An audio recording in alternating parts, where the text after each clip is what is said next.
Marvel Tokon has had one of the roughest PC launches I played this year, but underneath those problems is one of the best fighting games I played in 2026. Welcome to Final Save. The save file is not complete, so let's go ahead and talk Marvel Tokon Fighting Souls. Marvel Tokon Fighting Souls. For over a decade, Marvel fans have been waiting for a new fighting game that could carry the legacy that Marvel vs. Capcom left behind. And yes, I'm actually gonna say over a decade because Marvel vs. Capcom Infinite was but instead of getting Marvel vs. Capcom 4, Arc System Works had a different idea. A 4v4 fighting game with a beautiful art style inspired by Marvel Comics and a completely different approach of how a team-based fighting game can work. While DC found success with the Injustice series, it's time to see if Marvel finally found a fighting game that can stand on its own. And after spending a substantial amount of time with the game, I think Arc System Works did exactly that. The problem is that getting there hasn't exactly been smooth. So after a rough launch, performance problems, and how the first major fixes started to roll out, is Marvel Tokon worth the save? Well, let's find out. Should I wait till you're ready? Before I go any further, there's something we need to talk about. For this review, I play Marvel Tokon on PC, and if that's where you're planning on playing it too, performance has been one of the biggest talking points surrounding the game ever since the beta. The beta was filled with reports of stuttering, inconsistent frame rates, and poor optimization across different hardware. Arc System Works acknowledged the feedback, apologized to players, and said improvements were coming from launch and beyond. But unfortunately, when I first started playing the full release, a lot of those problems were still there. On my system, I was originally seeing frame rates bouncing between 40 to 50 frames per second during gameplay, and for a fighting game that is just not good enough. This is a genre where smooth, consistent performance isn't just something nice to have, it directly affects how the game feels to play. And that's actually where this review took an unexpected turn, because while I was finishing the video, Arc System Works released another update specifically targeting PC performance and stability, including lag and frame drops. So obviously I went back and played it again, and yeah, it is actually getting better.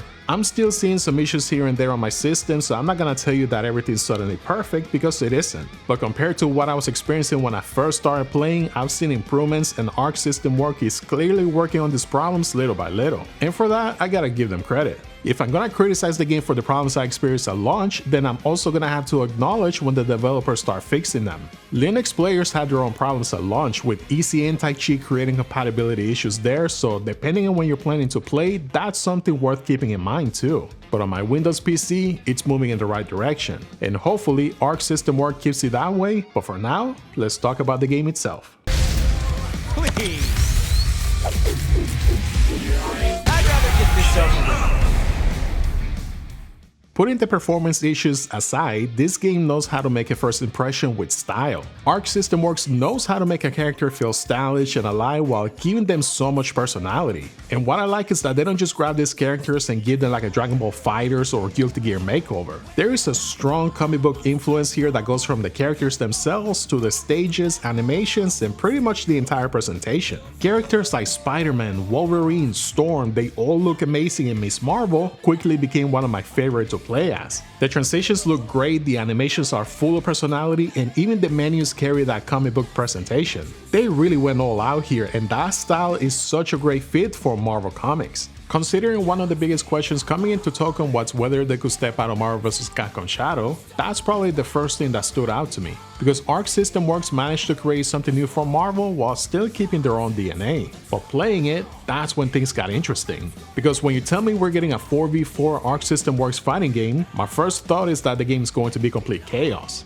You guys remember Marvel vs. Capcom 3. Even with 3 fighters, there were moments you could easily get lost trying to figure out what was happening on screen. But Tokon is surprisingly easy to jump into. You got your standard light, medium, heavy attacks, and mechanics like assemble and team and assist, and yes, the auto combo system makes a comeback. You can repeatedly press X, Y, B and just start stringing attacks together, and believe me, some people online already know how to abuse this thing. I've gone against Dr. Doom players who can keep you trapped in what it feels like an endless combo. So there are definitely areas that I think could use some rebalancing. But if you spend some time in training mode, you start realizing there's much more going underneath than just the auto combos themselves. Tokon, it's pretty easy to pick up, but learning your assist, figuring out how to chain moves between characters and eventually making an entire team work together is where the combat starts opening up. And that's where my biggest question came in. The 4v4 concept sounds interesting on paper, but how do you make a 4-character assist, combo, and special moves work together without turning into this entire headache-inducing spectacle?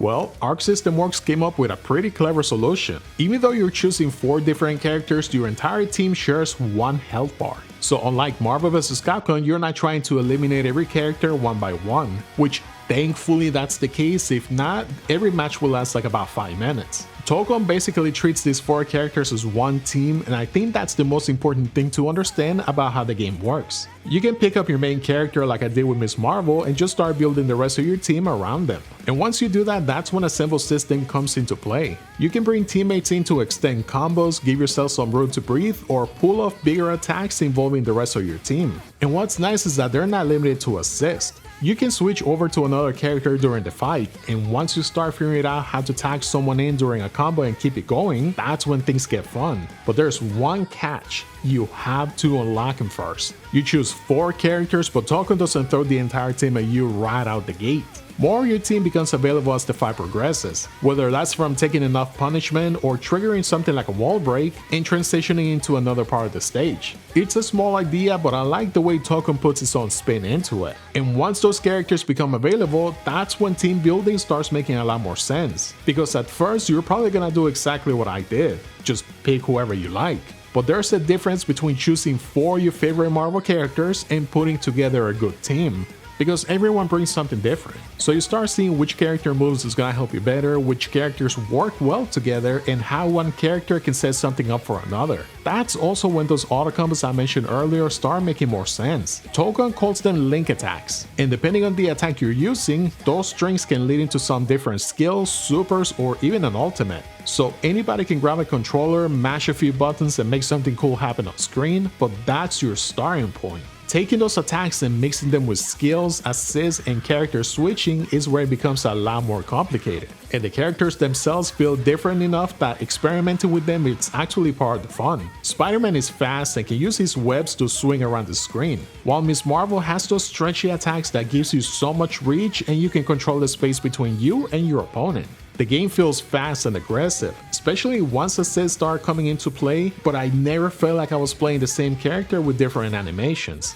I also like how Tokon handles the controls, because there's so much more than just pressing X and hoping for the best. You can either use the auto combos to keep things casual, or just jump into the combo challenges and start learning the traditional inputs. There is plenty of practice here if you want to dig deeper into the game, and you're probably gonna want to learn some of it before going online, because the Dr. Doom players that I mentioned earlier, there were a few matches where I was trapped for so long that I basically just put the controller down and I was like, you know what, you win, bro. And of course you got your normal blocking, but Tokon also gives you mechanics like assemble counter and crossover to help you create an opening while someone is trying to put this ridiculous amount of pressure on you. Like crossover, for example, it lets you bring in a teammate while you're blocking to interrupt your opponent and finally give you a chance to fight back. And you're going to need those defensive options, because if someone knows how to use their assists and keep the pressure going, Tokon's offense can get really oppressive. Now, people are gonna keep finding new ways to play and probably break the game, but that's every fighting game out there. But if you're jumping online, eventually you're gonna meet someone that knows these systems inside and out. And if you do, you're probably gonna have a really bad time with the game. Then you got things like wall breaks, which look very familiar if you play Guilty Gear Strive. You can smash somebody through parts of the environment and move the fight into another section of the stage. But Tokon connects that back into the 4v4 system, because doing that can unlock some of your team members. For as much as Tokon has going on, most of it comes back to the same idea: your team. So going back to my original question, how do you make a 4v4 fighting game work? Well, you don't treat them as 4 different characters, you treat them as one team. And once I started looking at Tokon that way, the combat made a lot more sense. There's some balancing I think it needs another look, but underneath that easy combo and all the craziness happening on screen, there is a much deeper fighting game here than I actually expected. Feel incredible!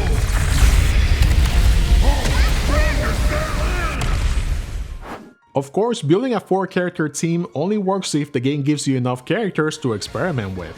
Marvel Tokon launches with 20 characters divided in 5 teams, and there is a pretty good mix. You get obvious picks from like Spider-Man, Iron Man, Captain America, and Doctor Doom, but Arc System Works also went a little deeper with characters like Magic, Danger, Penny Parker, and Robbie Reyes as Ghost Rider. And it is cool seeing those lesser known characters mixed with the big names. But the problem is that, well, this is Marvel. You could ask 20 different players who belongs in the game and you're probably gonna get 20 different answers. And there are some massive exclusions here like Thor, Venom, Scarlet Witch, Doctor Strange, Gambit, who's literally hanging around the game but I cannot put him on my team. Come on man, I could actually keep going. 20 characters doesn't sound terrible until you remember you're picking 4 every match, so the roster can start feeling small pretty quickly. The good news is that everybody feels different enough that the roster gets more mileage than the number it makes it seem. Arc System Works has done this before too. Guilty Gear Strive launched with 15 characters, but because those characters play so differently, learning something new still gave you plenty to work with. Tokon has some of that same feeling too, and yes, the roster is going to grow. The Year 1 Pass also adds another 4 characters on a stage. The game also loves putting non-playable Marvel characters around the world, and there were moments during episode mode that had me wondering if Arc System Works was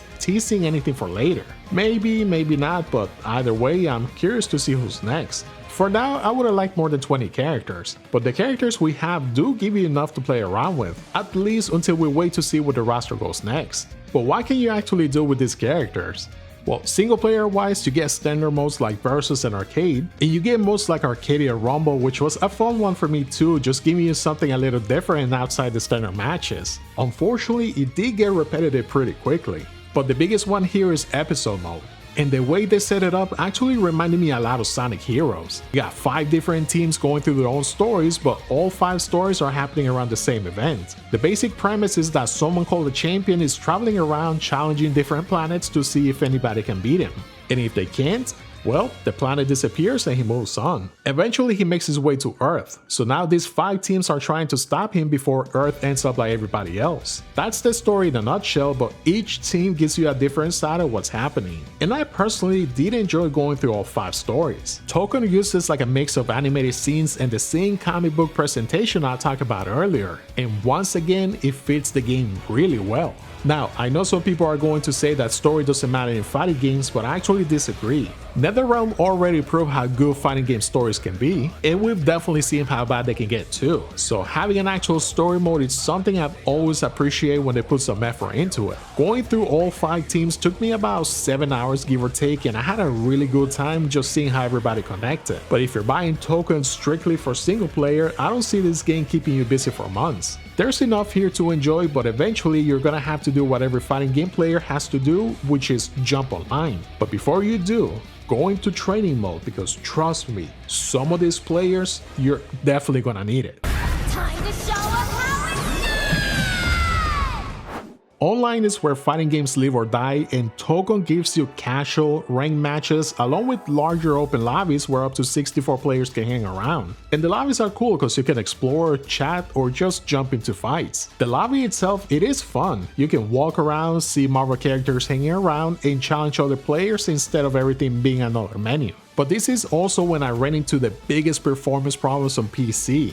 Before the latest updates, regular fights could drop me into the 30-40 FPS range on my system along with a lot of stuttering. The open lobby hit me even harder. There were times where I would just walk around the lobby and it will send my frame rate down into the low 20s. And that's a shame because I actually like the idea here. It's fun having something to explore, play some mini games, and seeing everybody running around instead of just sitting into another matchmaking screen. I also had times where finding a casual or ranked match took a lot longer than I expected. There were moments where I would just sit there for like 10 minutes or more just waiting for someone to play with, and I'm talking release date. But just like the performance issues I mentioned at the beginning, this is something that's already starting to improve. After the latest update, my experience has actually gotten a lot better. I'm still seeing some issues here and there, and I'm definitely not ready to call the PC version completely fixed, but it's in a better place than it was when I first started the review. And that's important, because this is supposed to be the power token that keeps people playing long after they finish with episode mode. So Arc System Works needs to keep working on it, and based for what they've done so far, it looks like they have. Which brings it it up to the price. The standard edition is $60, and for what you're getting, it's a really solid fighting game. You got 20 characters, 5 episode mode stories, online play, great looking stages, and a fantastic soundtrack and a combat system with a lot to learn.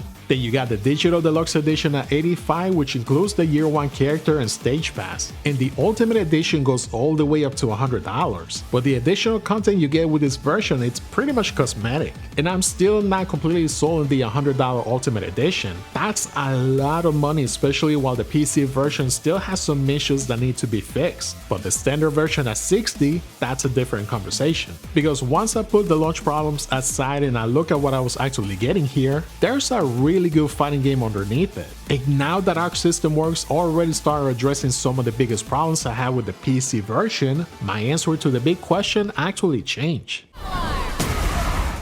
When I started working on this review, I was gonna say no. And I think that's important to tell you. The PC performance problems were bad enough that even though I love the combat, the presentation, and what Arc System Works managed to do with the 4v4 system, I could not justify recommending the game in that state. But something happened while I was finishing the review. The game started to get a lot better. Arc System Works started addressing some of those problems, performance of my system improved, and while everything isn't completely fixed yet, they're actually moving in the right direction. And underneath those technical problems is a fighting game I really like. The combat is solid, the characters feel different from one another, and the comic book presentation mixed with the soundtrack is a joy to look and listen to. And somehow, Arc System Works made this crazy 4v4 concept approachable without stripping away the depth underneath it. More importantly, Tokon did what I wanted it to do from the beginning: stand on its own.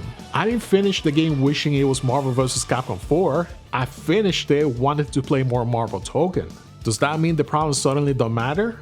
No, the PC version still needs some work, Linux players had their own issues at launch, the roster could definitely be bigger, and I want to see the studio support the game instead of just calling it a job well done. But I also think a review has to reflect the game that I'm actually playing. And if Arc System Works is going to respond this quickly, start fixing the problems, and my experience is already getting better, I have to take that into account too. So after going back, playing it again, and seeing the improvements they already started making, yeah, I changed my mind. Marvel Tokon Fighting Souls is absolutely worth a save. It had a rough start, there's a lot of work to do, but there's a really good fighting game here, and now I'm actually excited to see where they take it next. But that's my take, and as always, if you made it this far, thank you for sticking around. Like and subscribe for more videos like this. Have a fantastic night and take care.